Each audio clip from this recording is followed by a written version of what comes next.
Hello, friends. We are here for another Love Life experience. I'm Michael. I'm a person in recovery of 10 years, and we're just talking about this recovery experience, or you have a desire to recover, or struggling with any disorder, any challenge that causes our life to be unmanageable. Today, we'll be talking about what they call outside or external triggers. And what is that? That can be people, places, or things that can trigger a urging, a craving, or a desire to want to uh, to indulge in my addiction, or anything that reminds me of a traumatic event. I mean, external or outside triggers can be relationships, can be paid. Oh, it just depending on the person, depending on how I go about it, how I see it. Um, the important thing is that we identify these triggers that I do not, right, because have control of immediately. So, for instance, for me, when I first started my journey, an outside trigger would be just driving by a liquor store, walking past a bar, uh, not going into a sports bar, right, and saying, well, they have food. I'm just going in there to eat because that is one of my triggers. So though that is an example of outside triggers, you can take that some outside triggers, um, being around people that still drink or use, whatever my drug choices or my weaknesses or my addiction, and being around people that still indulge in what I used to do. This can be an outside trigger. Relationships that are toxic and push me to want to use, right? Because I'm young, so I'm still building my coping skills, and so the coping skill I had in the past was to for me was to drink and use alcohol and whatever my alternate substance. Um, so it may be some relationships with people that trigger you, some thoughts, um, some childhood trauma, thoughts that come. I'm dealing with things. Um, you see something that reminds you of that trauma. So it's an outside trigger. So how do I manage that? So that's what we're talking about, the triggers. Um, and there's times where you can avoid the outside triggers, not walk that way, not be around it. But here's the challenge. What if I still live in a neighborhood or an environment, right? We talked about that where a lot of my triggers are, where I did a lot of my using. If that can happen, that is possible. Um, and so we have to find coping skills. And that I cannot tell you, dude, I wish I could take one of these, call me in the morning, and your outside triggers are fixed. It is a effort to work on yourself, work on myself, and find and do the work and explore and put a plan in place. That's really what it comes down to.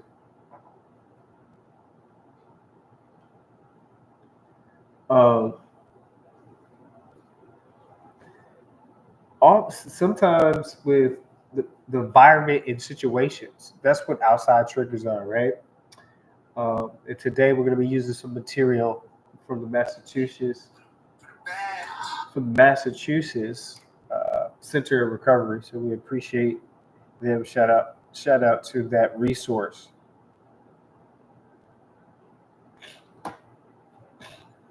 So we're talking about environment and situations.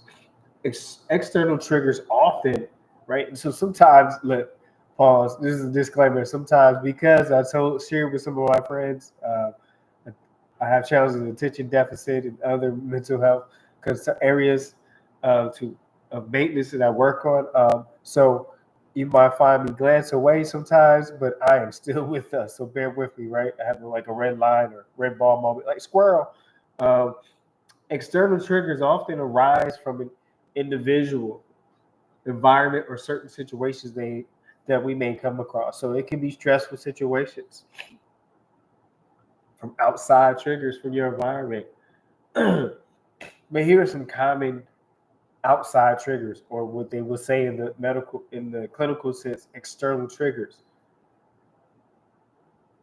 Specific certain places, people, and social gatherings or social environments that were associated with my substance use, which I already shared with you. Some of mine was uh, no longer spending time with certain people that still indulge in using the substance, right?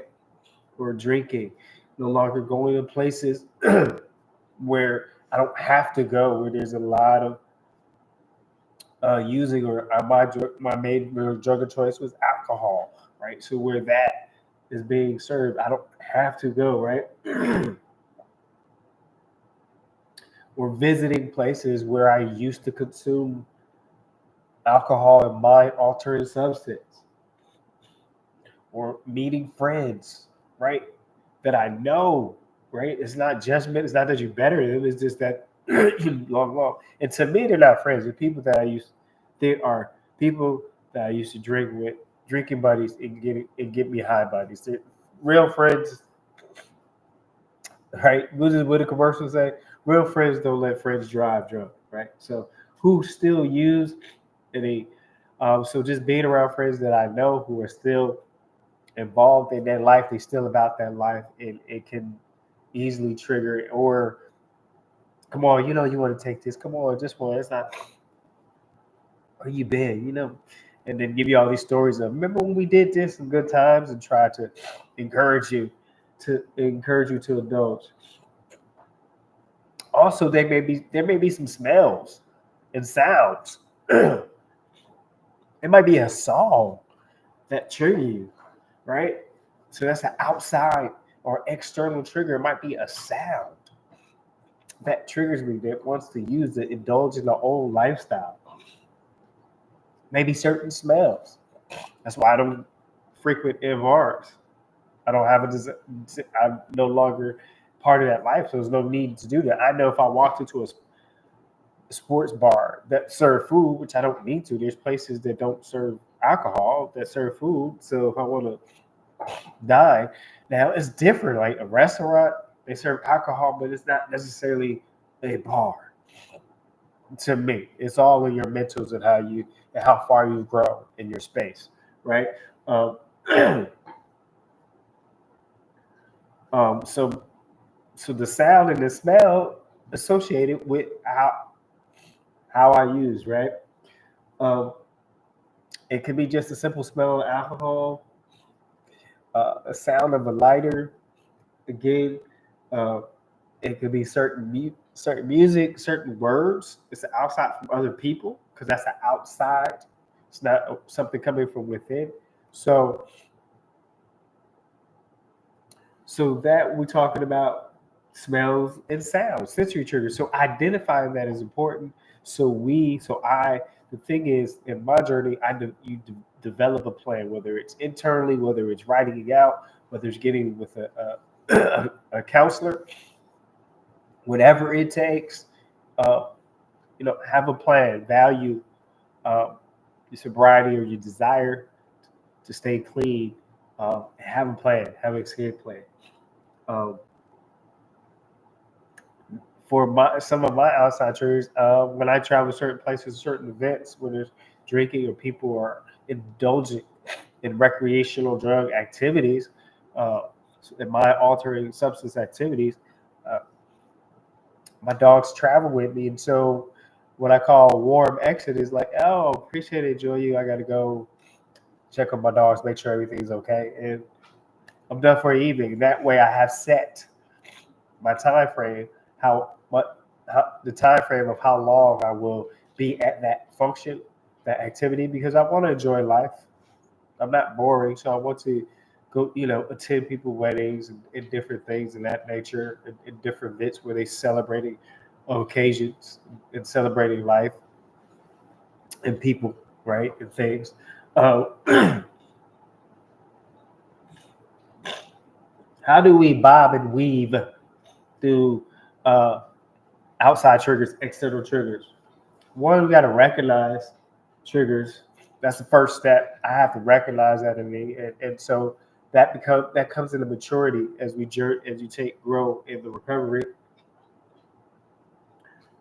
One is I got to be aware of my surroundings and understanding how different things, people, places, and things can affect my state of mind, can alter my mind, can um, and so I need to have cues for myself to help me with my emotional balance. Have a plan, right? So the thing is, I need to learn how to cope with outside triggers because these are things I cannot control. I have no control over. Strategy: avoid or here's the thing. Some of the strategies might be just staying clear, not being around any locations, not being around any people that are still using. That here's the thing: the reason why we have to identify these outside or external triggers is the main number one reason is you value your sobriety and your journey of recovery is to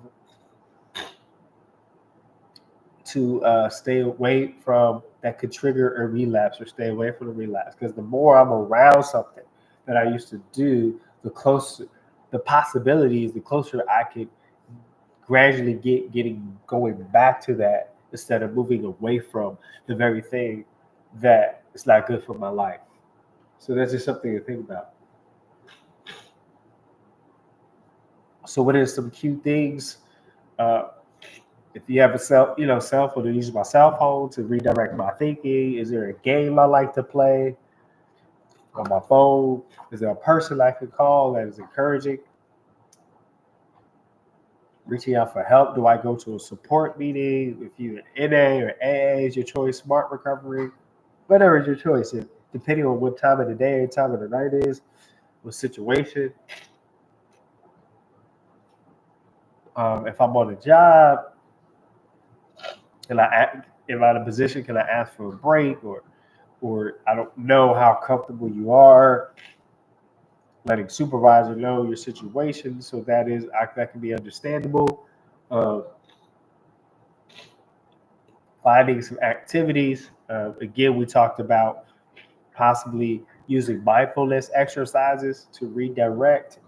So that's something we pick up on, you take and you learn how to utilize. Again, do we seek daily or monthly professional guidance and support, meaning the professional therapist, counselor, to help me recognize, right?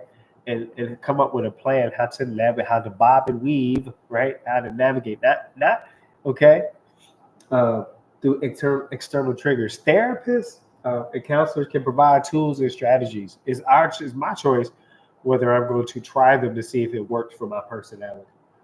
Um, and the thing is, I think a very effective therapist and counselor are going to put out a few things to see what sticks, what works with where I'm at in that space, in place, and my recovery. Support group, again, we mentioned support groups can offer a safe space, okay, to share experiences and learn uh, to learn more from others who are experiencing some of the same challenges that we face, and may be able to pick up some tools from my peers, some things that they use, strategies they use to avoid or to navigate through, all right, or to bob and weave throughout the day around these outside triggers, right? All right. So so basically what with the outside triggers, this is real brief. With outside triggers, we want to understand and managing the external triggers is a very important part of our recovery. We got to be resilient because outside triggers are there. If we can't control them, all we can do is control our response and how we navigate, right? How we bob and weave around and through and avoid, right? So avoiding our outside triggers is not being coward. It is protecting your peace and protecting your recovery and allowing myself to get stronger. It requires being resilient and having commitment to love yourself and improvement and to love myself, self-love, self-worth. I am better than going back to that addiction. I am better than that. Telling yourself that and valuing that and owning that. That's what it's about. But here's the thing, with the right network, your circle, your immediate circle, with the right support, resources, and searching. Sometimes it's my responsibility to search out for the resources. We can, in a, we can effectively, we can do this, navigate through these challenges and continue our journey successfully uh, in recovery. And here's the thing, you only got to do this just one day at a time, one moment at a time, 1 minute at a time, 1 day at a time. So, talking about these external triggers, manage them so uh, we don't go back to that life we know is not good for us, it's not meant for us.